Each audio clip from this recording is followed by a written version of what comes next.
So today we're going to look at average atomic mass.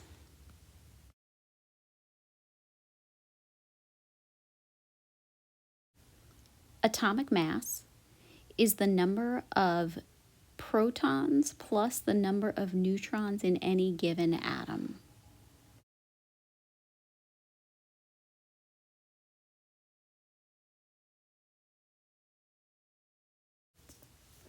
All right, so protons versus neutrons. For the first few elements, the number of protons and the number of neutrons are generally the same. For example, carbon has 6 protons, and it also has 6 neutrons.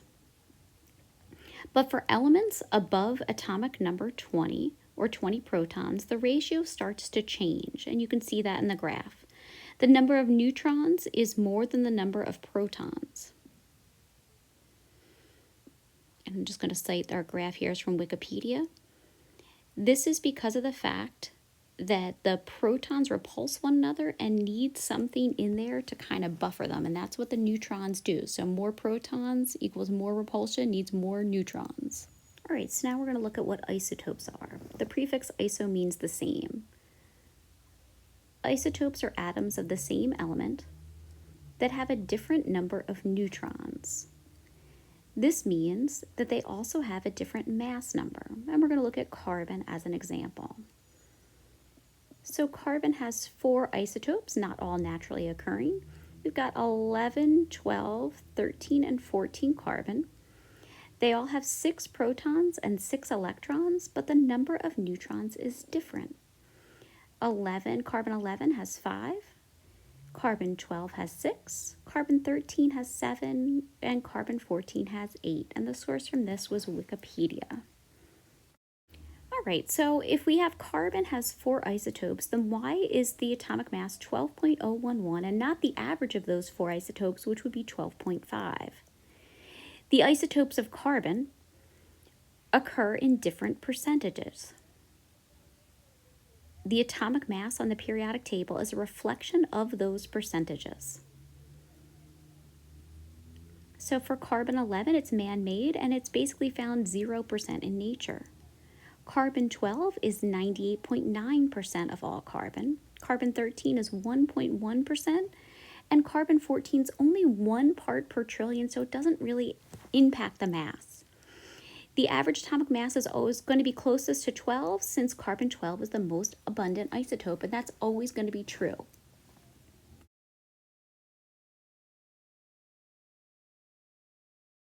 All right, so now we're going to do a question. Boron has 2 isotopes, boron 10 and boron 11. Which isotope is more common? If you know the molar mass of boron is 10.81 grams per mole, and you can pause it and answer. And of course, the answer is going to be circled in the end, and it's boron 11.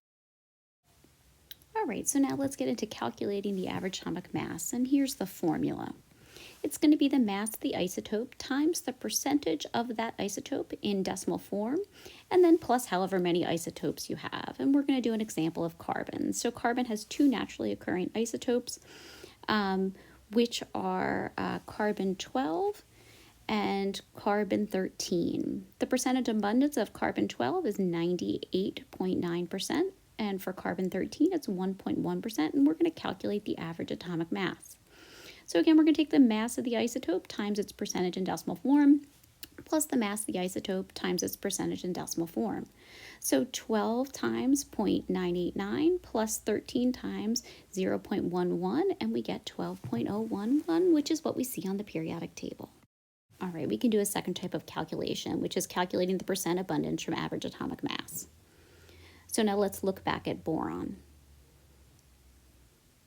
It has 2 isotopes, boron 10 and boron 11, and it has an average atomic mass of 10.81, which we looked at before and decided there has to be more boron 11.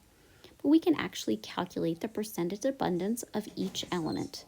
So we can take the mass of boron 11 and multiply it by its percentage in decimal form, plus the mass of boron 10 times its percentage in decimal form, and it should equal 10.81. We know the two decimals have to add up to 1 since there are only two isotopes. So for the decimals, we can put in x and 1 minus x. So we can set up the algebra here. We've got 11x plus 10 times 1 minus x equals 10.81. And I'm then just going to do the algebra, and I end up solving for the percentages.